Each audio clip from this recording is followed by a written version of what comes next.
교리문답 73문, 74문입니다. 다음 조항을 말해 보십시오.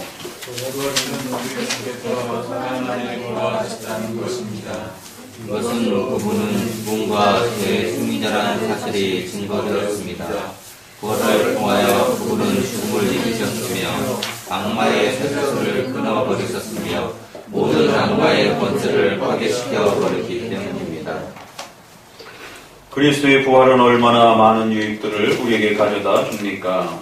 첫째로 그리스도께서 당신의 부활을 통하여 우리로 하여금 경험을 충만히 얻도록 해주셨습니다. 둘째로 그리스도의 부활은 우리도 언젠가는 동일하게 영광스럽고 썩지 않을 몸으로 부활하리라는 확실한 보증이 됩니다.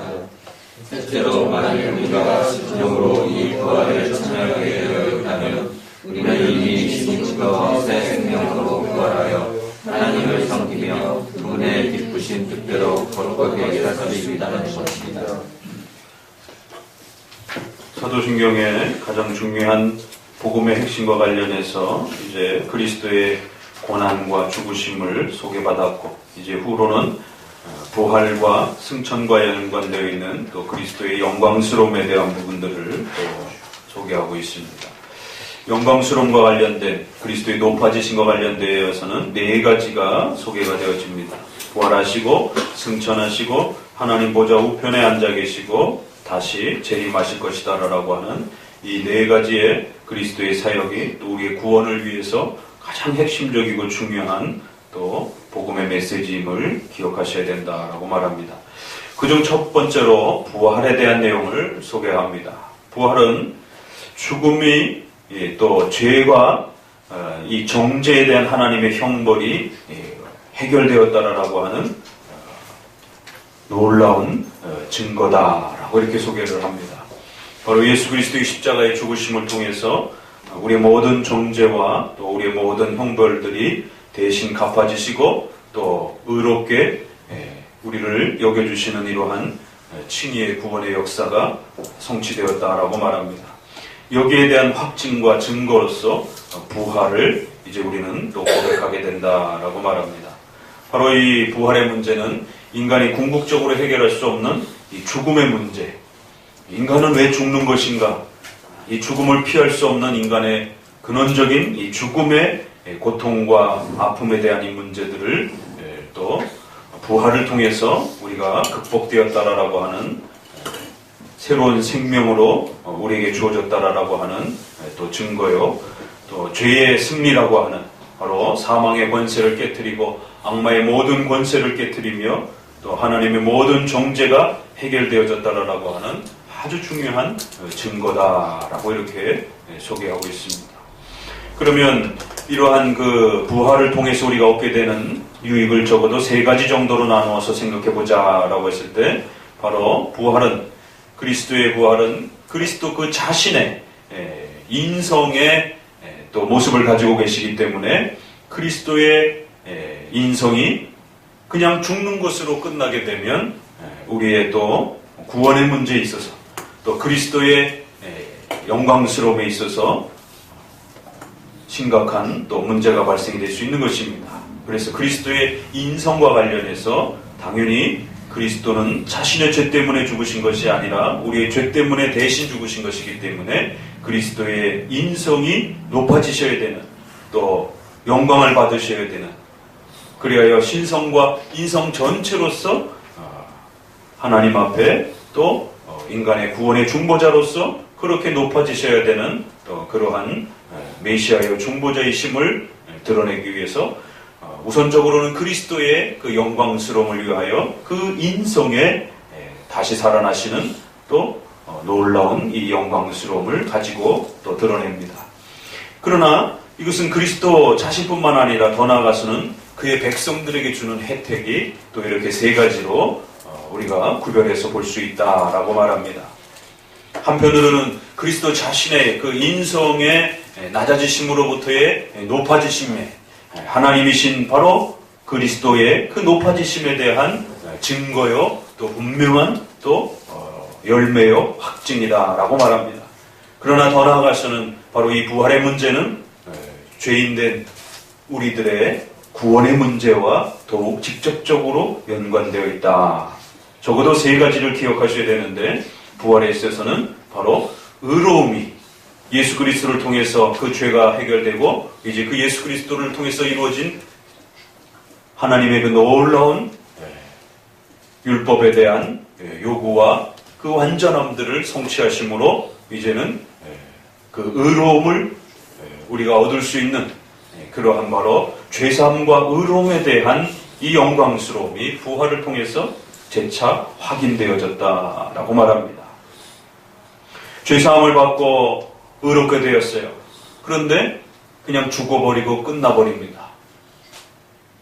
그러면 그 죄사함과 의로움에 대한 열매와 증거가 우리에게 보이지 않는 것입니다. 그렇기 때문에 그리스도께서 부활하심을 통해서 인간이 영원토록 하나님 앞에서 죄사함 받고 의로움으로써 살아갈 수 있다라고 하는 이 의로움의 충만함의 확증이었다라고 이렇게 표현합니다.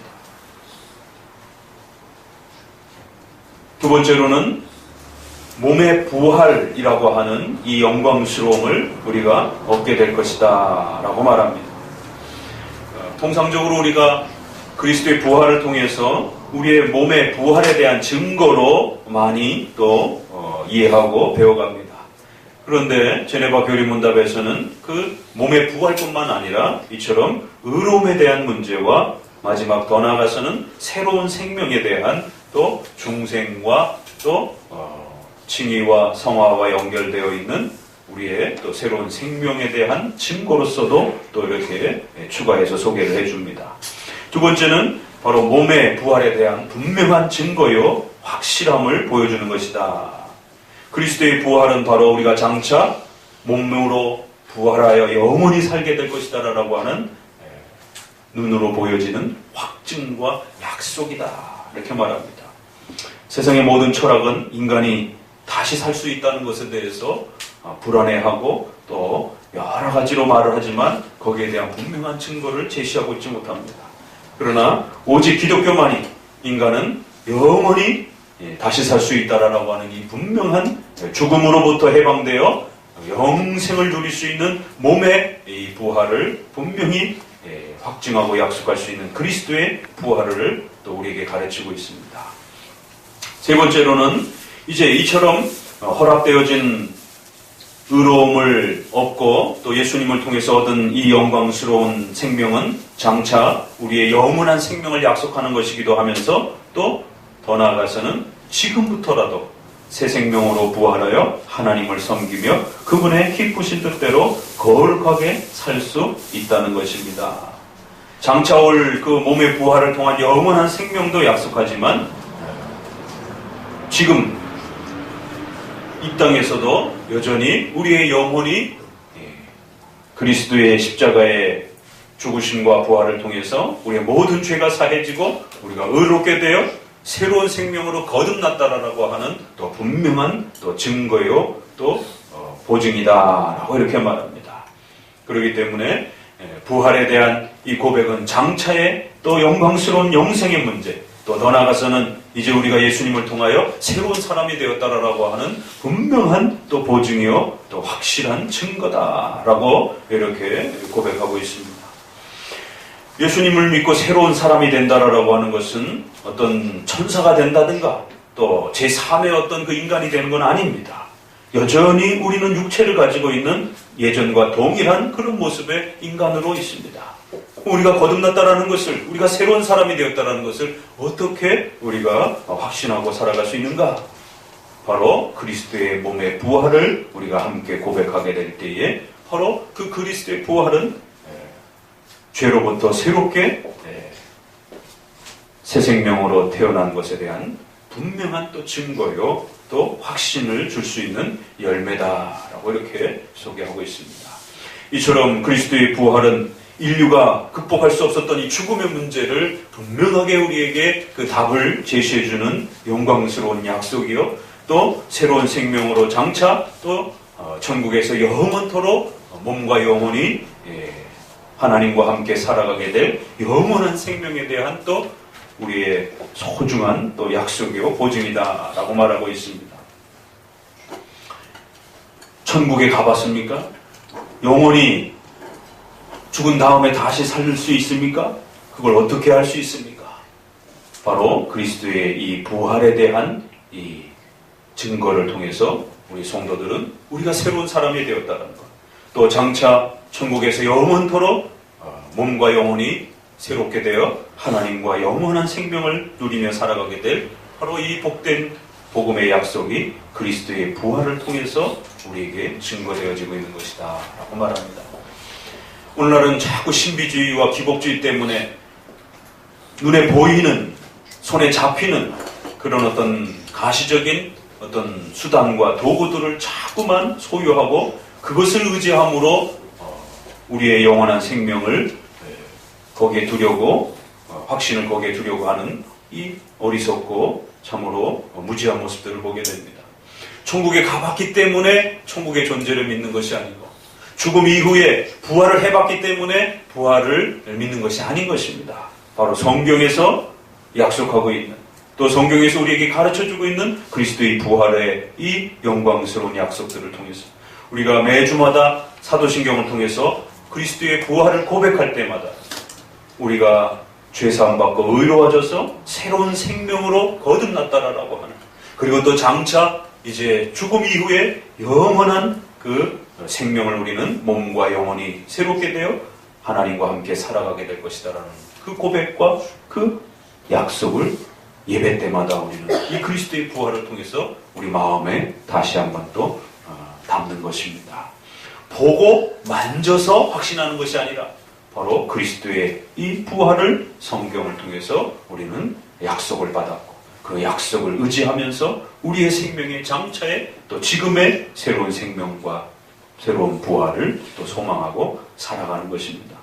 고린도서에 있는 말씀처럼 기독교인들에게 부활에 대한 가르침이 없다라면 그리스도인들은 가장 불쌍한 자다라고 하는 그러한 고백이 있듯이, 우리의 삶의 궁극적 고향은 이 땅이 아니기 때문에 부활이라고 하는 이 가르침으로 인해서 우리는 영원한 그 삶을 살아가게 될 천국의 또 그 소망을 가지고 살아가게 되는 것입니다. 오늘 우리 시대 이 부활에 대한 가치와 이 교리가 제대로 가르쳐지지 않아서 끊임없이 기복주의와 번영신앙과 이 땅에서 어떻게 하면 잘 먹고 잘 살 것인가에 대한 것이 마치 기독교의 최종 목적인 것처럼 그렇게 굳어져 버렸습니다. 결국 우리는 다시 한번 마음을 되새기면서 사도신경이 부활론을 고백할 때마다 우리의 고향은 여기가 아니고 장차 더 영원토록 오래도록 살아가게 될 바로 저곳에서, 이곳은 잠시지만 이제 영원한 생명을 누리는 천국에서의 이 부활된 새로운 생명을 기대하고 소망하면서 이 땅에서의 고난과 아픔들을, 또 이 땅에서의 부당함들을 능히 참아내고 또 견뎌낼 수 있는, 왜? 이 땅의 이러한 고난과 아픔들은 이제 금방 지나간다라고 말하는 것이죠. 그래서 부활에 대한 교리가 없으면 결국 기독교는 물질주의와 번영주의 신앙으로 변질되게 되어 있고, 부활 신앙이 흐려지게 되면 성도들의 내세와 장차 우리에게 주어질 영원한 생명에 대한 이 궁극적 영생에 대한 소망이 약해져 버립니다. 사도신경의 이 고백을 다시 한번 마음에 새기면서 부활 교리가 왜 그토록 중요한지, 교회 안에서 1년에 한 번 그저 부활절 때나 잠깐 생각했다가 1년 내내 잊어버리는 것이 아니라 매주마다 사도신경을 고백할 때마다 우리가 새로운 생명으로 거듭났고 영원토록 몸과 영혼이 부활하여 하나님과 함께 살아가게 될 이 영광스러운 우리의 미래를 또 소망하고 바라보면서 그렇게 신앙 고백할 때마다 기독교가 온전히 이 복음을 제대로 유지할 수 있다는 사실을 명심하시고 또 마음에 잘 새겨두시기를 주의 말씀으로 권면드립니다. 기도합니다.